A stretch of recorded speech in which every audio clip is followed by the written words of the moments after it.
Ya, baik. Akan saya mulai aja. Semoga kedepannya kita dapat berjalan dengan mudah dan lancar ya, Bapak Ibu. Saya akan mulai. Baik, terima kasih Bapak Ibu yang sudah meluangkan waktunya di hari Sabtu ini, pengen belajar, pengen tahu, dan mudah-mudahan dapat ilmu yang baru dan sesuai dengan ekspektasi Bapak Ibu semuanya.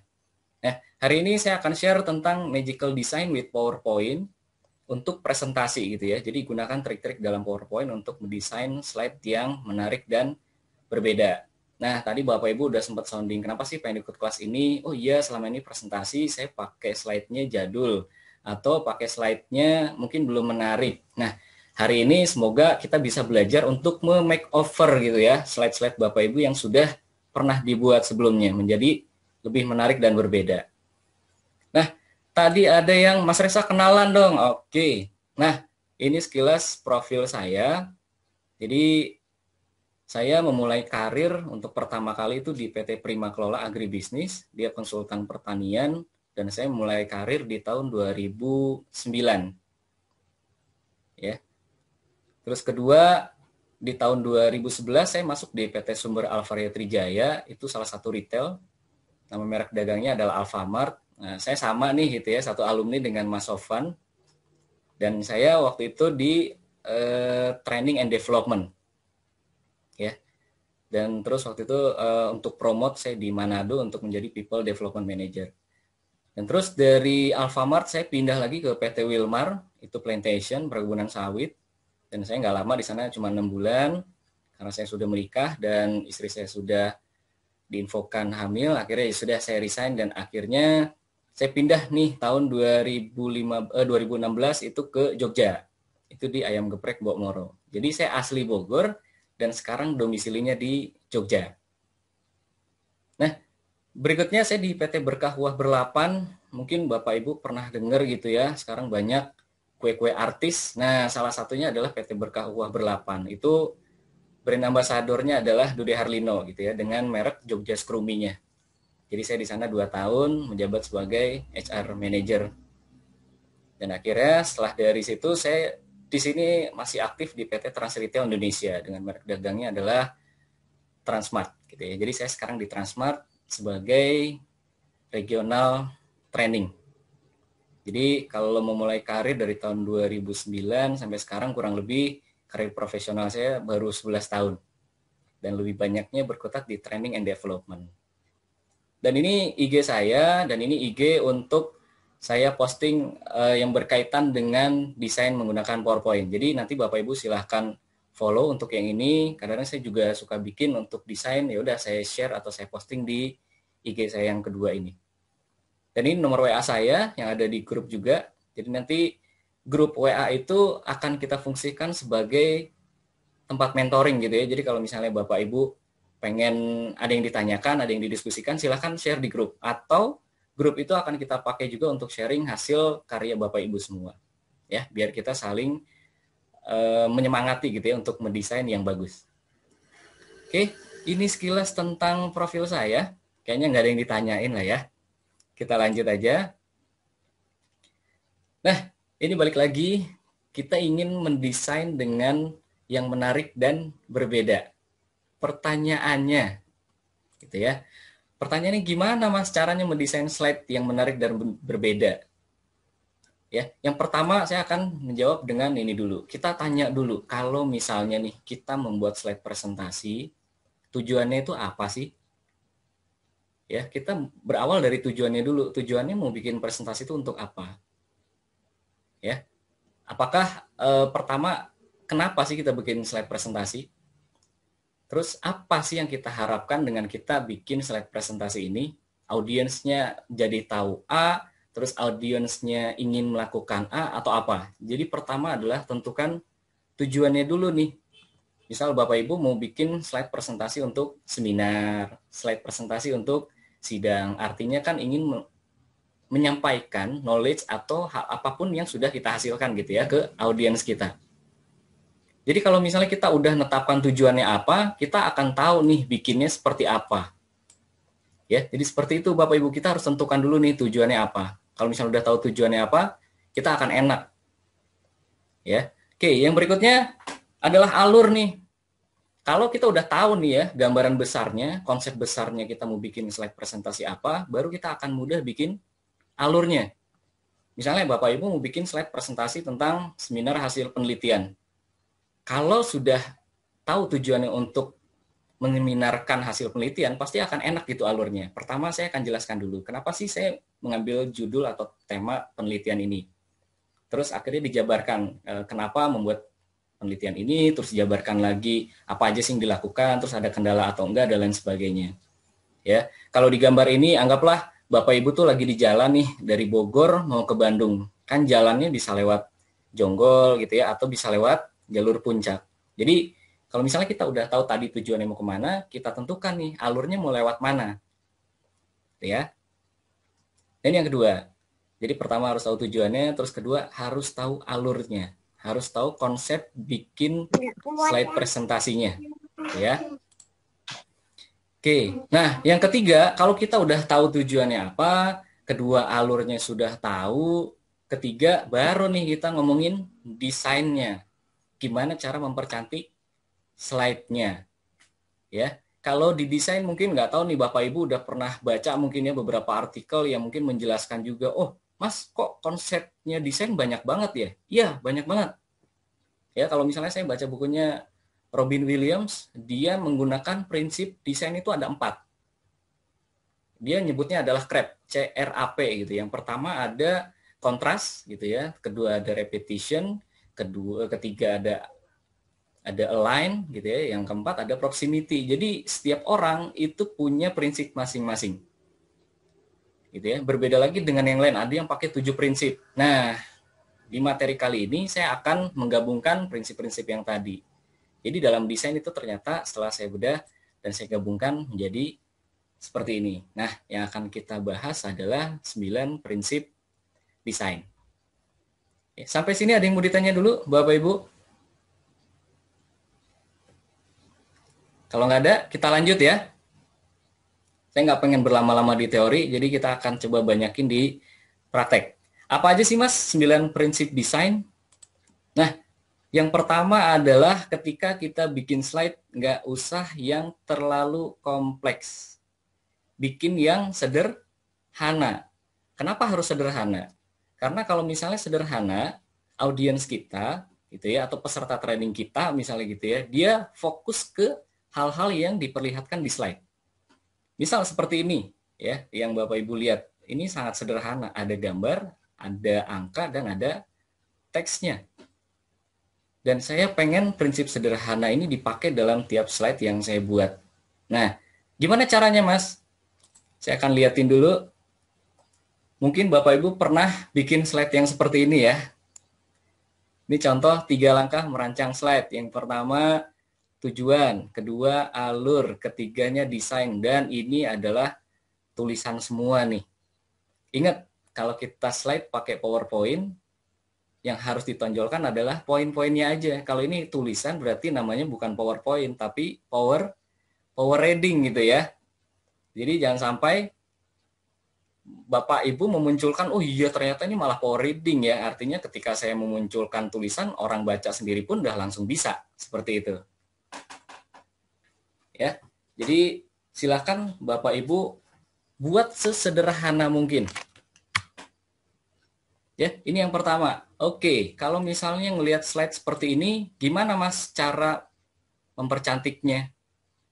Saya akan kasih lihat contoh. Nah, dari prinsip sederhana ini yang menjadi penekanan saya adalah munculkan satu slide satu pesan.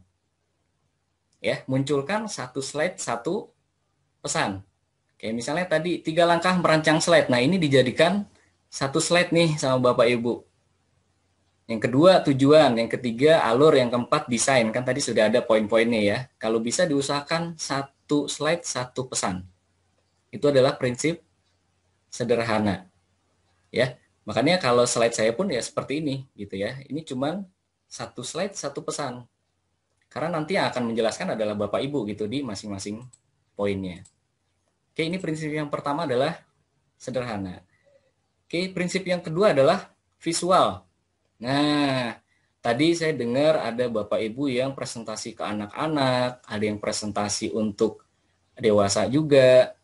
Ingat kalau ketika saya training, saya diajarkan setiap audiens itu menangkap dengan cara yang berbeda-beda. Artinya ada yang dia kuat di audio, artinya ketika dia mendengar, dia langsung nangkap. Ya. Ada juga yang dia visual. Nah, kebanyakan orang Indonesia atau rata-rata kita akan lebih cepat menangkap kalau ada visualnya. Ya. Pembelajaran itu ada yang audio, ada visual, dan yang ketiga ada kinestetik. Gitu ya, kayak saya sekarang ngejelasin itu pakai ada gerakannya, nah itu adalah kinestetik gitu ya. Jadi sebisa mungkin slide-nya Bapak Ibu nanti ada unsur visualnya. Kayak gimana Mas contohnya? Oke, akan saya lihatin seperti ini. Nah, ini contoh yang tadi kalau misalnya Bapak Ibu bikin seperti ini, kita rubah nih, kita make over jadi seperti ini. Ya. Jadi visualnya itu ada gambar si ceweknya ini gitu ya, lagi nunjukin angka 3, kayak oke lah gitu ya. Tapi di sini yang akan saya tekankan adalah 3 langkah merancang slide. Nah, karena tadi ada 3, yang pertama tentukan tujuan, kedua menata alur, ketiga merancang desain. Nah, saya yakin Bapak Ibu masih ada yang namanya pakai bulkonah. Ya, apa tuh bulkonah, Mas? Ada bulat, kotak, sama panah. Ya, untuk masukin tiap-tiap poin nih. Ya, misalnya 3 langkah merancang slide itu pakai bulkonah, pakai bulat, kotak, dan panah. Itu masih sering banget saya lihat juga gitu ya. Mas Reza sering lihat kalau untuk nentuin poin-poin ini pakai bulkonah. Nah, kita ganti sebisa mungkin dengan yang lebih bagus, yaitu pakai icon. Ya, kayak misalnya tentukan tujuan. Nah, gitu kita pakai icon seperti papan bidik gitu ya. Terus menata alur, oh kira-kira icon apa ya yang pas? Nah, mungkin yang pas adalah gambar panah, karena alur menunjukkan arah, kira-kira mau kemana nih presentasinya. Yang ketiga, merancang desain. Mendesain itu seperti menggambar. Nah, jadi cari icon-icon yang dia berkaitan dengan kalimat atau kata yang berkaitan. Ya, bisa juga seperti ini nih, kita pakai gambar vektor. Nah, ya, balik lagi, konsep atau prinsip visual adalah untuk memudahkan audiens kita memahami apa yang kita sampaikan. 3 langkah merancang slide, ya sudah. Yang pertama tentukan tujuan. Oh iya, tujuan tuh biasanya dipikirin nih gimana caranya ya menentukan tujuan. Ya, yang kedua menata alur, ini di kuasnya gitu ya. Terus merancang desain, oh iya, dia harus digerakin pakai tangan. Jadi prinsip yang kedua adalah visual. Silahkan Bapak Ibu ganti kata-kata yang panjang itu diganti dengan visual. Ya, hindarkan juga yang namanya bulkonah, bulat, kotak, dan panah. Saya yakin Bapak Ibu akan ingat ya bulkonah nih nanti ya selesai training ini gitu ya. Ya, jadi itu prinsip yang kedua ya, harus ada visualnya, harus ada gambarnya biar lebih gampang dipahami oleh audiensnya kita. Baik, yang ketiga. Nah, yang ketiga adalah sinyal noise. Maksudnya adalah kalau sinyal itu adalah poin-poin yang penting, sedangkan noise adalah poin-poin yang nggak penting. Ya, bisa dihilangkan, atau lebih gampangnya sinyal noise ini adalah silakan Bapak Ibu tulis saja keywordnya atau poin pentingnya. Contohnya kayak gimana, Mas? Oke, saya liatin. Ya, kalau kita dalam slide masih menggunakan kalimat yang panjang, balik lagi ya, pakai prinsip sederhana, pakai prinsip visual, dan yang ketiga adalah pakai prinsip yang ini, gitu ya.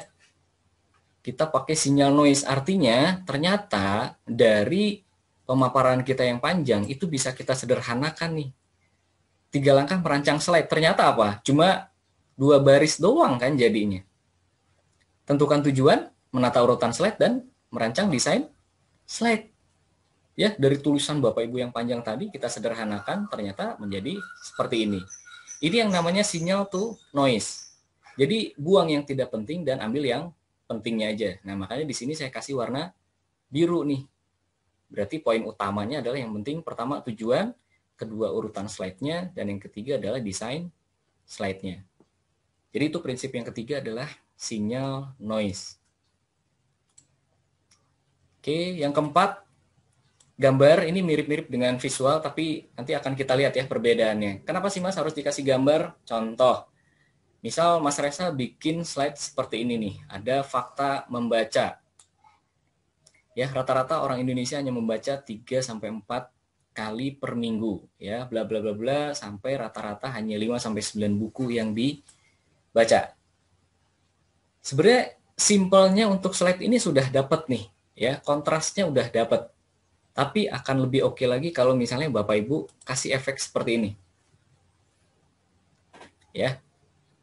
Jadi terkait tadi dengan baca, kita kasih gambar yang related, kita kasih gambar yang nyambung. Ada anak lagi baca buku, dan balik lagi kalau misalnya kita tadi pakai prinsip sinyal noise, ambil aja poin-poin pentingnya. Ya, rata-rata orang Indonesia hanya menghabiskan 30 sampai 59 menit per hari untuk membaca. Ya, di sini juga di fontnya dibedain nih, 30 sampai 59 menit membaca. Jadi balik lagi yang tadi, sinyal noise. Ambil yang penting dan buang yang nggak penting. Ini prinsip yang keempat, jadi silakan Bapak Ibu berkreasi, pakai salah satunya adalah dikasih gambar. Oke, saya akan lanjut dulu.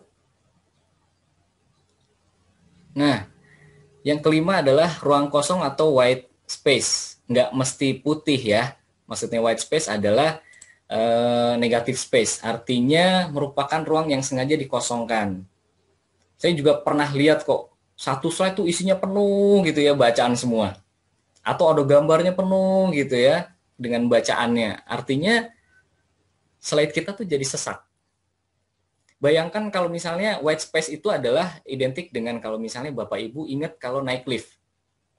Kira-kira naik lift itu nyaman dalam lift cuma berdua kah atau rame-rame 10 orang berdesak-desakan? Kan pastinya kita akan milih yang agak sepi ya, biar kita nggak berdesak-desakan. Nah, kurang lebih white space kayak gitu.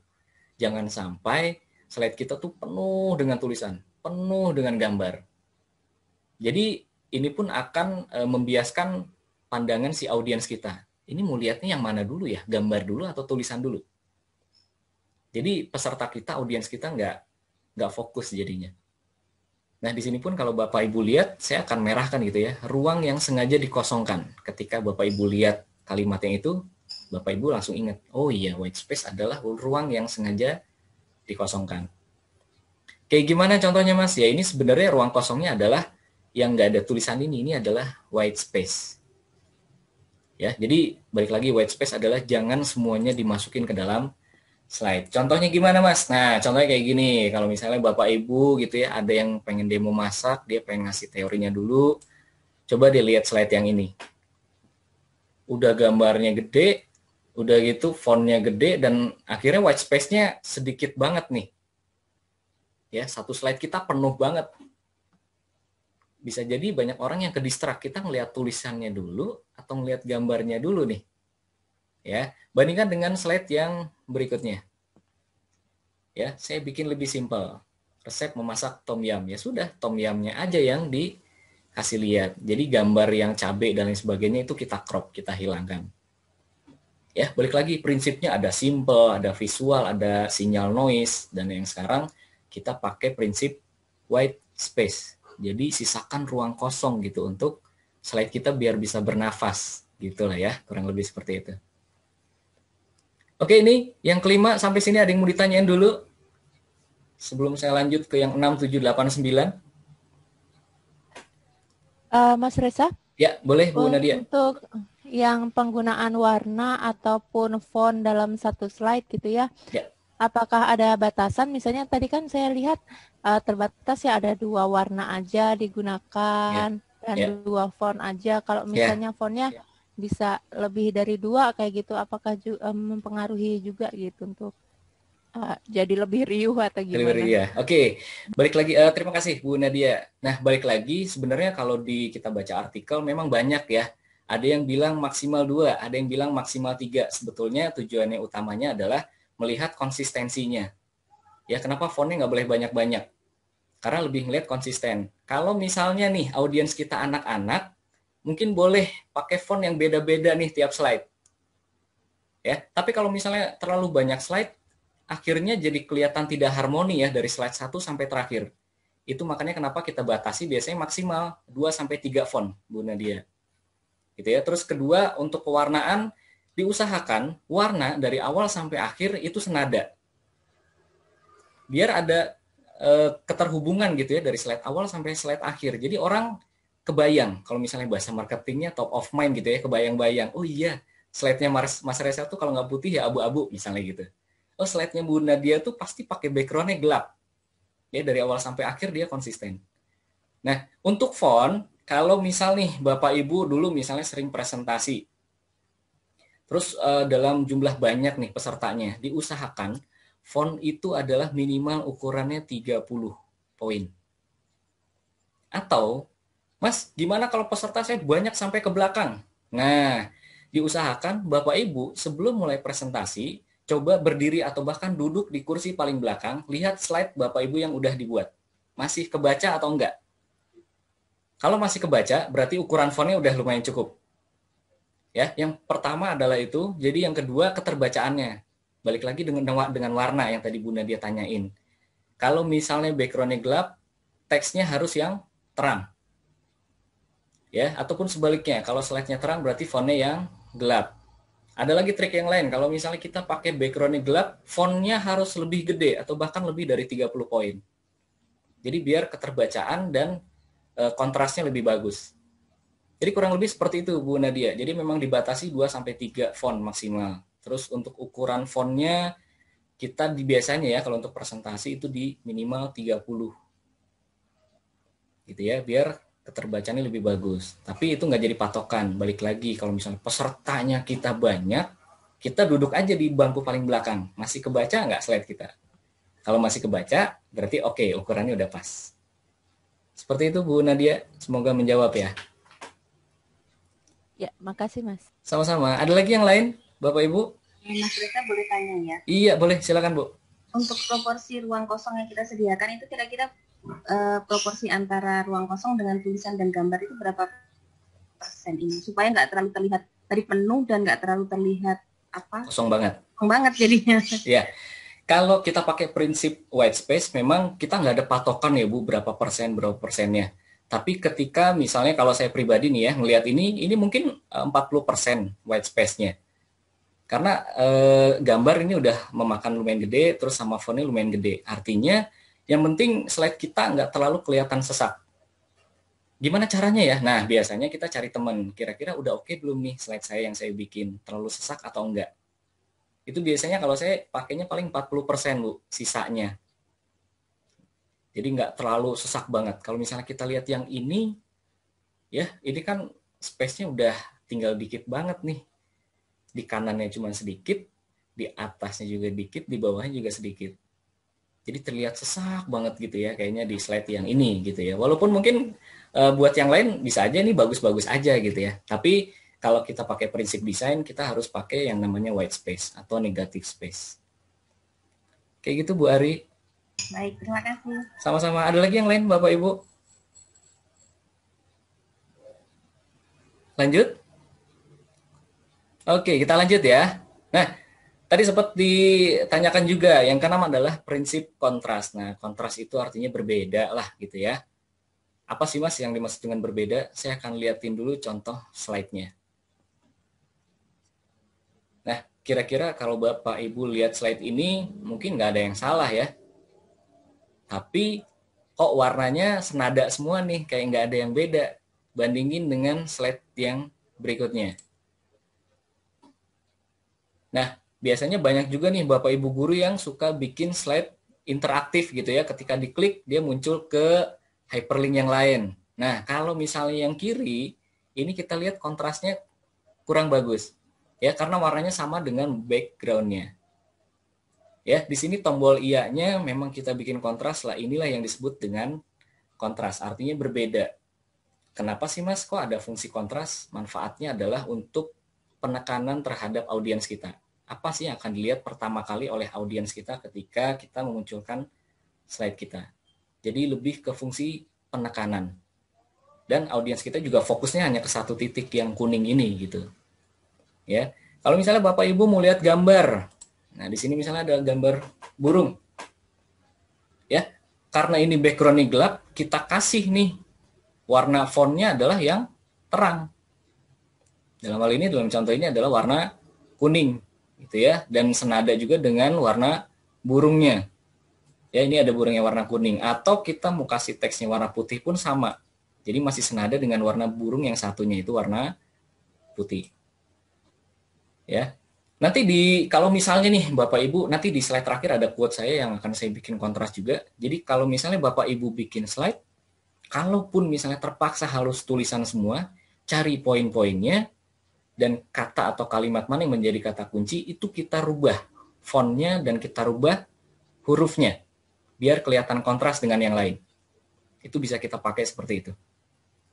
Ya, ini prinsip kontras yang keenam.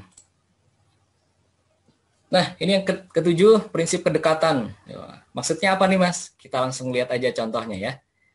Nah, kalau misal Bapak Ibu ada yang punya bisnis nih, terus harus presentasi bisnis, terus ada yang mau memperlihatkan slide lokasi usahanya, sama lokasi kantornya, sama alamat emailnya.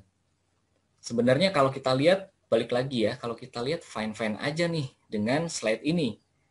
Tapi kalau Bapak Ibu lihat, antara lokasi warung dengan lokasi kantor ini space-nya kejauhan. Seolah-olah ini nggak ada kaitannya nih yang atas dengan yang bawah. Terus coba alamat emailnya ini misah lagi nih sendiri di bawah maps-nya. Nah, bandingkan dengan slide yang berikutnya. Nah, semuanya saling berdekatan. Maps-nya di sebelah kiri dan keterangannya di sebelah kanan. Dan ini jaraknya nggak terlalu jauh. Sehingga inilah yang dimaksud dengan kedekatan. Apa sih fungsi kedekatan? Agar ada keterkaitan antara informasi yang di atas dengan yang di bawah. Jadi nggak misah-misah. Gitu ya. Ini fungsi proximity atau kedekatan. Ya, jadi Bapak Ibu juga diharapkan kalau untuk informasi, untuk legend dan lain sebagainya itu dipakai prinsip ini. Ada namanya prinsip kedekatan atau proximity. Oke, kita lanjut. Nah, ini yang ke-8 adalah kesejajaran. Nah, biar gampang kita kasih contohnya deh. Pernah dulu juga waktu awal-awal kalau misalnya saya ngasih training kayak gini gitu ya. Ada 3 tipe nih peserta training. Yang pertama adalah Sandra misalnya gitu. Apa sih Sandra? Oh iya, peserta trainingnya tuh kayak ngerasa terpaksa nih ikut training di sini. Terus yang kedua teroris. Teroris itu adalah nih peserta ini tuh sering gangguin teman-teman yang lain. Jadi teman-teman yang lain tuh keganggu nih dengan adanya peserta ini. Terus yang ketiga adalah tipe pembelajar. Nah, sebenarnya keterangan ini akan lebih enak dilihat kalau kita pakai prinsip kesejajaran. Ya. Contohnya gimana? Seperti ini Bapak Ibu. Ya. Ini adalah pakai prinsip sejajar. Kalau misalnya kita pakai garis bantu ya seperti ini. Ya. Jadi antar gambar atau antar foto itu benar-benar diatur gitu ya. Jaraknya, ukuran besarnya sama semua. Terus rata kiri untuk tulisannya. Terus untuk judulnya pun rata kiri dengan gambarnya. Jadi terlihat lebih profesional, rapi, dan tertata. Itu fungsi dari kesejajaran. Ya, kalaupun kita tetap harus pakai gambar, terus pakai tulisan, kita bikin yang lebih rapi. Ya, ini adalah prinsip yang ke-8 ya, ada kesejajaran. Seperti itu contohnya. Oke, ini yang terakhir, repetisi. Nah, repetisi adalah pengulangan. Kalau misalnya Bapak Ibu lihat, boleh nggak disebutkan, kira-kira ketika Bapak Ibu lihat ada 4 gambar ini, apa sih yang sama? Ada yang bisa sebutin? Repetisinya di mana nih? Di slide ini. Ada yang bisa sebutin nggak? Jenis fontnya. Gimana, Bu? Jenis font. Jenis font, benar? Tata letaknya. Tata letaknya selalu gambar cenderung di sebelah kanan atas. Ya. Oke, betul. Tata letak atau layoutnya ya. Oke, ada lagi nggak? Nuansanya atau warna ya, Bu ya? Benar dia ya? Gitu. Betul, pakai white atau pakai grey nih, abu-abu. Nah, Bapak Ibu, ketika Bapak Ibu udah bilang kayak gitu, Bapak Ibu udah ngerti, oh ternyata repetisi itu kayak gitu ya. Kita bisa ngulang dari jenis fontnya. Kita bisa ngulang dari gambarnya, tata letak gambar. Kalau ini kok kayaknya di kanan semua nih, kanan atas misalnya gitu. Terus yang ketiga, kita bisa pakai nuansa warna atau colornya. Ya, jadi membantu audiens kita untuk memudahkan dia mengingat apa yang sudah kita sampaikan, kurang lebih gitu. Nah, inilah 9 prinsip desain yang nanti Bapak Ibu bisa pakai ke dalam slide Bapak Ibu ketika memakeover slide yang sudah ada. Ya, saya akan recap lagi. Jadi inilah 9 prinsip desain yang Bapak Ibu nanti akan coba. Yang pertama pakai prinsip sederhana. Sederhana itu yang harus diingat adalah usahakan satu slide satu pesan. Ya, satu slide satu pesan.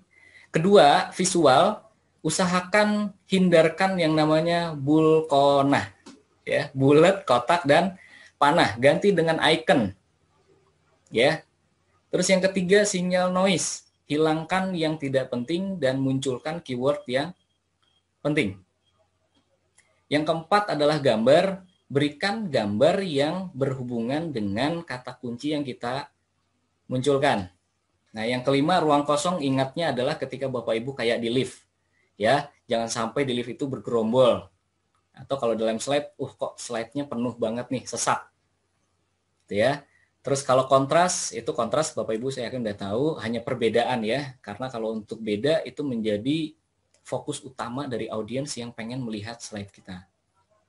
Lalu ada kedekatan dan kesejajaran, gimana caranya antar paragraf atau antar baris itu kita bikin dekat, ya, sejajar, mau rata kiri, rata kanan gitu ya, atau rata atas, rata bawah, itu kita sendiri yang ngatur. Dan yang terakhir adalah pakai prinsip repetisi ya. Bapak Ibu tadi udah sebutkan juga, yang sama dari tampilan ini adalah ada fontnya yang sama, ada pengulangan, ada tata letak gambarnya di kanan atas semua, dan yang terakhir bisa pakai nuansa warnanya, putih dan abu-abu misalnya gitu. Ya. Yang terakhir, ini salah satu contoh kontras juga. Bapak Ibu kalau misalnya nggak bisa menghindarkan harus slide-nya tulisan mas, nggak boleh ada gambar, bisa pakai prinsip kontras.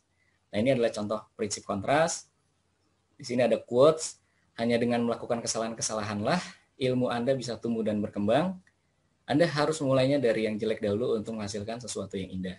Nah, artinya saya pun masih belajar ketika misalnya bikin slide, kalau kita praktek terus, kita akan bisa jadi bikin slide yang menarik dan